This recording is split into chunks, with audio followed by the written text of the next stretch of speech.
तो hello everyone, welcome back. And अब मैं आ गई हूँ पार्ट नंबर 2 के साथ, जो कि हमने पार्ट नंबर 1 में पढ़ा था वेव फ्रागर एंड जेट्सर के बारे में, एंड कि इन्हें कैसे बनाते हैं, इनके क्या रूल्स हैं, क्या सब कुछ है। एंड अब हम आ गए हैं या नाइन फ्रागर पे। इस टॉपिक के ख़त्म होने के बाद आपको सारे टाइप के सेंटेंसेस बनाने आ जाएंगे। एंड आप किसी भी थीम पे, मतलब किसी भी सिचुएशन में आप कोई भी सेंटेंस बना सकते हैं। आपको सिर्फ वर्ब कॉन्जुगेशन करनी होगी।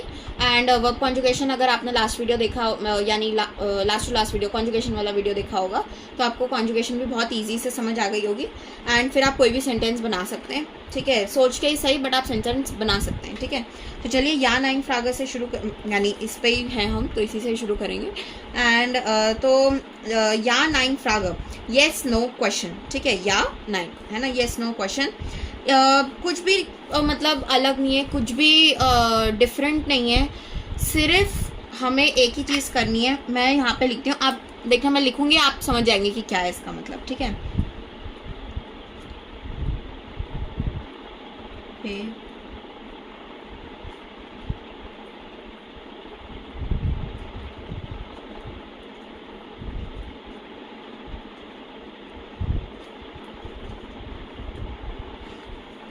इसको लिख लीजिए अपनी नोटबुक में, अपने नोट्स में। क्या आप समझ पा रहे हैं मैंने क्या लिखा है? वे फ्रागर वोट क्रॉस वर्ब ड्राइवर। लास्ट वीडियो में हमने पढ़ा था वर्ब इज को ड्राइवर, ठीक है। अब मैं आपको यहाँ पे कह रही हूँ वर्ब इज ड्राइवर। वे फ्रागर वोट क्वेश्चन मार्क, यानी वे फ्रागर वोट, हमने जो भी पीछे वे फ्रागर वोट पढ़े थे वो सारे नहीं आएंगे। अब वर्ब इज द ड्राइवर, यानी वर्ब फर्स्ट प्लेस पे आएगा। कहने का मतलब इतना है कि या नाइन फ्रागर में जो कॉन्जुगेटेड वर्ब होता है वो पहले आता है, एंड फिर सेंटेंस में बाकी जो भी चीज़ें वो आ जाती हैं। हम डब्ल्यू वर्ड्स यूज़ नहीं करते, कौन, क्या, कैसे। अब जैसे अगर मैं पूछूं क्या तुमने शॉपिंग करी, तो क्या बोलोगे आप, येस या नो? ऐसे थोड़ी होगा कि मतलब शॉपिंग करी, हाँ कि ना, ये दो ही जवाब हो सकते हैं, है ना। तो शॉपिंग करी, क्या शॉपिंग करी, तो शॉपिंग करी में क्या, शॉपिंग फर्स्ट वर्ड है ना, ठीक है। इंग्लिश में हम इसे ऐसे पूछते हैं, डिड यू शॉप, ठीक है, या आर यू शॉपिंग, ठीक है, हम ऐसे पूछते हैं। तो आर यू शॉपिंग, वो आर वर्ब पहले आ गया ना। सिमिलर केस ऐसा ही है। इनफैक्ट हिंदी और इंग्लिश से एक्चुअली ज़्यादा ईजी है जर्मन में या नाइन फ्रागर बनाना, मैं अभी आपको बताती हूँ, ठीक है। तो यहाँ पे आपको वर्ब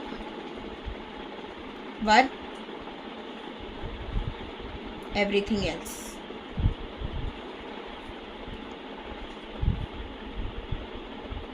ठीक है, एंड साथ में क्वेश्चन मार्क। अच्छा, ये भूलिएगा नहीं कि लास्ट वीडियो में भी क्वेश्चन मार्क आएगा, है ना। वे फ्रागर में क्वेश्चन मार्क आएगा, एंड नॉर्मल जेट्सर में क्वेश्चन मार्क नहीं आएगा, वो उसमें फुल स्टॉप ही आएगा। आई होप आपको मतलब इतना समझ आ गया होगा, ठीक है। वर्ब एंड एवरीथिंग एल्स, ठीक है। तो चलिए बनाते हैं हम कुछ या नाइन फ्रागर जिन क्वेश्चन का जवाब सिर्फ यस या नो में आता है। आपका हाउस ऑफ गाबा है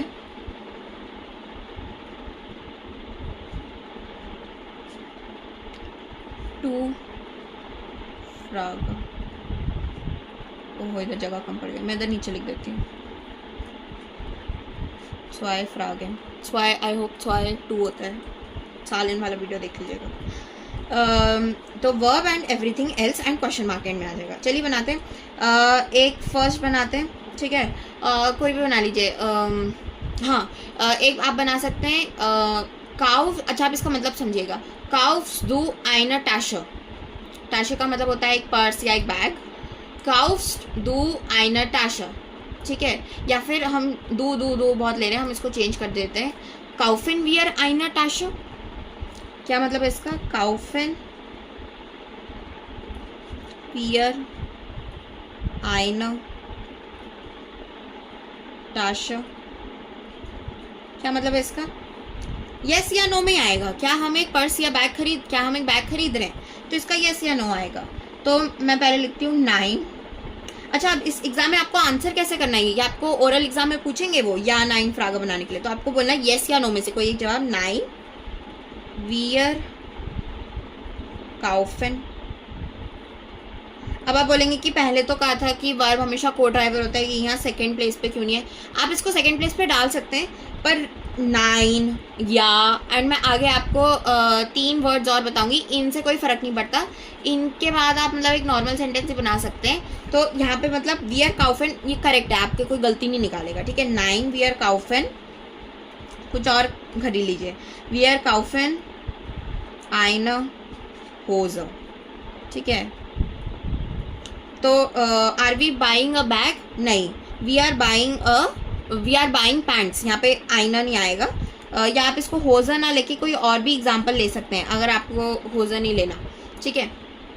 आप यहाँ पे कर सकते हैं वी आर काउफेन आइन बुक, ठीक है, ठीक है, कुछ भी मतलब कुछ भी काउफेन का आप बना सकते हैं। वी आर काउफेन आइन बुक, काउफेन वी आर आइन टाशा, 9 वी आर काउफेन आइन बुक, ठीक है। नहीं, हम एक बुक खरीद रहे हैं, ठीक है।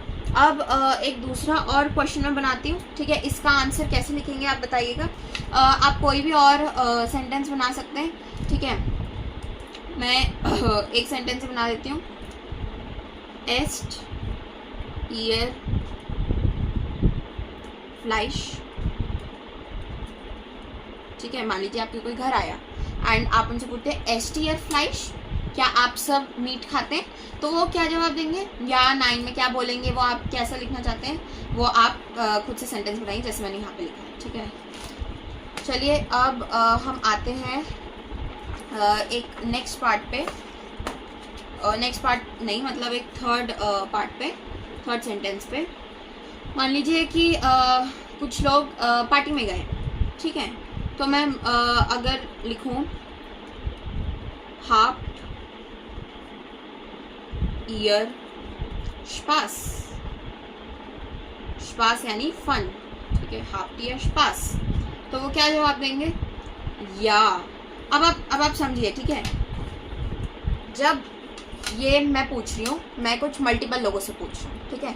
मैंने पूछा क्या आप सबको मज़ा आ रहा है, तो वो क्या बोलेंगे, हाँ हम सबको मज़ा आ रहा है। तो वो जब रिप्लाई करेंगे तो वो वी में देंगे, हम में देंगे जवाब, तो वियर में देंगे, तो वो लिखेंगे या वियर हाबेन फील स्पास, बहुत फील यानी मतलब अलॉट, फील स्पास बहुत सारा फन, या वियर हाबेन फील स्पास, ठीक है। तो आई होप अब आप या 9 फ्रागो भी समझ गए होंगे, कुछ भी नहीं करना। अब आप समझ गए होंगे कि यहाँ पे वर्ब जो है कॉन्जुगेटेड वर्ब वो फर्स्ट पे आ गया है एंड बाकी सारी इन्फॉर्मेशन बाद में आ गई है, ठीक है। अच्छा, एक ही आप वर्ड्स नोट कर लीजिए। शायद अगर आप कोई किसी बुक या उससे पढ़ रहे हैं तो आपको पता भी होगा वैसे, पर मैं बता देती हूँ। आवर का मतलब होता है बट, ठीक है। उंड का मतलब होता है एंड, और एक होता है ओडर, ओडर का मतलब होता है और, ठीक है। इन सभी ये सब माने जाते हैं जीरो पोजीशन पे, जीरो पोजीशन पे। मतलब आप एक तरीके से समझ सकते हैं, जैसे मैंने आपको लास्ट वीडियो में गाड़ी का एग्जांपल दिया था ना, तो ये वो लोग हैं जो बोनट पे बैठे हैं। इनके बैठे रहने से वर्ब की प्लेस हम आगे पीछे नहीं करते। मतलब सुनने में काफ़ी अजीब एग्जांपल लगता है, पर आप मान लीजिए कि बोनट पे बैठे हैं, ये सब बोनट या विंडशील्ड पे बैठे हैं। इनके बैठने ना बैठने से वर्ब को ड्राइवर में नहीं बदलेगा कि हम सोचें कि अरे हमने ये बोला कि भाई उंड आ गया बीच में, एंड आ गया, तो अब मैं जो वर्ब है उसको पहले डालना पड़ेगा क्योंकि उन फर्स्ट प्लेस पे आ गया, उन ड्राइवर बन गया, और अब मेरे को को ड्राइवर पे वर्ब को, यानी कि एक सेंटेंस आपको बताती हूँ। इश ऐसा brought und mache meine Hausaufgabe, Hausaufgabe, ठीक है। Ich esse Brot und mache meine Hausaufgabe। अब आप देख सकते हैं कि यहाँ पे मैंने माखा लिखा है, ठीक है। यहाँ पे अगर क्योंकि इश ही है, अब आप इसमें डिफरेंस समझिएगा, ठीक है। अब यहाँ पे इश है तो इश ऐसा ब्रोट उन, अगर मैं यहाँ उन लिखती इश ऐसा ब्रोट फुल स्टॉप इश माखा माइना हाउस ऑफ गाबा, ठीक है, ठीक है। इश ऐसा ब्रोट फुल स्टॉप इश माखा माइना हाउस ऑफ गाबा, ठीक है। ये होता है सेंटेंस, लेकिन क्योंकि यहाँ पे इशी काम हो रहा है, ठीक है, इशी मतलब इश ब्रोट खा रही है और हाउस ऑफ गाबा भी इशी मतलब कर रहा है, करिए मतलब वॉट एवर, ठीक है। तो इसीलिए मैंने यहाँ पे दोबारा इश नहीं लिखा। लेकिन अगर आप लेकिन अगर मैं यहाँ इश लिखती भी, ठीक है, यहाँ पे इश मॉल आता है उन इश, तो ये बिल्कुल करेक्ट होता ये इश ऐसा ब्रोट उन इश माका माइना हाउस ऑफ गाबा। ठीक है, मैं दूसरा एक एग्जांपल आपको देती हूँ। ये एग्जांपल मैंने आपको दिया था कि अगर आपका सेम सब्जेक्ट हो तो आपको दो बार लिखने की जरूरत नहीं होती। ठीक है, सेम सब्जेक्ट ट्वाइस नहीं। ठीक है, ऐसे मैंने लिखना है। ठीक है, और एक मैं आपको दूसरा एग्जांपल देती हूँ, मारा kauft ein Haus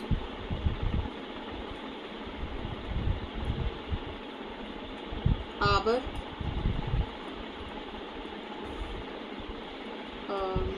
कोई भी और नाम लीजिए, aber Sarah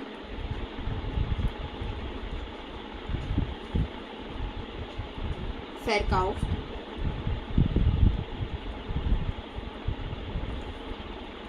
ihr हाउस। काउफिन का मतलब होता है टू बाय, फिर काउफिन का मतलब होता है टू सेल। ठीक है, तो मारा घर खरीद रही है लेकिन सारा अपना घर बेच रही है।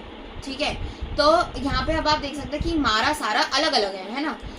तो यहाँ पे आबर क्या हो गया, जीरो पोजीशन पे हो गया, क्योंकि मैंने यहाँ फेरकाउफ को पहले नहीं डाला। सारा फेरकाउफ ईयर हाउस मैंने ऐसा ही रख दिया। ठीक है, और मैंने इसको चेंज नहीं करा है। तो कहने का मतलब यही है कि ये जीरो पोजीशन पे होता है, ये बोनट पे बैठा है आवर, और इसके ड्राइवर को ड्राइवर के हम सीट नहीं बदलते। ड्राइवर को ड्राइवर का मतलब को ड्राइवर यानी सेकंड प्लेस पे, ड्राइवर यानी कि फर्स्ट प्लेस पे। ये मैंने एक एग्जांपल दिया, अगर आप इस एग्जांपल से कंफ्यूज हो रहे हैं तो आप फर्स्ट पोजीशन सेकंड पोजीशन इससे भी याद रख सकते हैं। ये सिर्फ एक ट्रिक है अगर आपको ये याद हो जाए तो। ठीक है, आबर सारा फेरकाउफ ईयर हाउस। ठीक है, मैंने सेम ही सेंटेंस रखा, मैंने फेरकाउफ को आगे नहीं रखा। ठीक है, यानी आबर के आने से मैं फेरकाउफ को आगे पीछे नहीं करूँगी। मैं जैसे नॉर्मल एक सेंटेंस बनाती हूँ, जैसे अभी हमने लास्ट पेज पे सीखा था, मैं वैसे ही सेंटेंस बनाऊंगी। कहने का मतलब इतना ही है। ठीक है, ये कुछ वर्ड्स हैं, ये बहुत फ्रीक्वेंट, मतलब बहुत ही ज़्यादा फ्रीक्वेंट यूज़ होते हैं। ये इनके मीनिंग्स आपको पता होने चाहिए एक सेंटेंस में। और अब हम सीख गए वे फ्रागा बनाना। ठीक है, जेड से बनाना, या नाइन फ्रागा बनाना। ठीक है, साथ ही साथ में हम कॉन्जुगेशन भी सीख चुके हैं। ग्रीटिंग्स तो मैंने आपको फर्स्ट वीडियो में बता ही दी थी। ठीक है, आर्टिकल्स के एंडिंग्स भी हम जान चुके हैं। मैंने, अगर आपको आर्टिकल्स के एंडिंग्स का वीडियो नहीं मिला तो वो शॉर्ट्स है, तो वो शॉर्ट्स में मैंने फटाफट एंडिंग बताई है। वो एंडिंग्स आपको बस याद रखनी होती हैं। ठीक है, मोस्ट ऑफ द टाइम्स वो एंडिंग काम कर जाती है। उसमें मैंने परसेंटेज भी बताई है कि कौन सी एंडिंग्स श्योर है और कौन सी मैं आपको कि एक बैकअप टाइप्स आपको मतलब पता होनी चाहिए। फिर भी आप कभी भी कोई नाउन याद करते हैं तो उसका हमेशा आर्टिकल याद करिए। हाउस दास हाउस होता है, हाउस ऑफ गाबा दी हाउस ऑफ गाबा होता है। ठीक है, और फिर अब हम आर्टिकल्स हो चुके हैं। ABC तो हम मतलब ऑब्वियसली हम सीख ही चुके हैं। और क्या सीख चुके हैं हम। अगर मैं कुछ भूल रही हूँ तो आप उसको भी ऐड कर लीजिएगा। तो अभी तक हम इतना कर चुके हैं। अगर कोई स्पेसिफिक टॉपिक है, स्पेसिफिक टॉपिक जो आप सीखना चाहते हैं, ठीक है, तो आप वो टॉपिक को कमेंट सेक्शन में लिख दीजिएगा। कमेंटार दी कमेंटार होता है, कमेंटार। ठीक है, नहीं तो जो नेक्स्ट वीडियो होगा वो तो मैं डेफिनेटली अपलोड करूँगी। एंड बस एंड या हम सालन भी सीख चुके हैं, भूल रही थी। ठीक है, सालन भी हम सीख चुके हैं। तो बस यही था आज के वीडियो के लिए। ये सेकंड पार्ट था वे फ्रागा जेट्स और ये यानन फ्रागा था। आई होप आपको ये सारे कंसेप्ट जितने भी वीडियोस के थे ये अभी तक समझ आ गए होंगे। एंड मैं मिलती हूँ आप सबसे नेक्स्ट वीडियो में। bis nächstes Mal, viel Glück und Spaß. Bye bye, tschüss, auf Wiedersehen.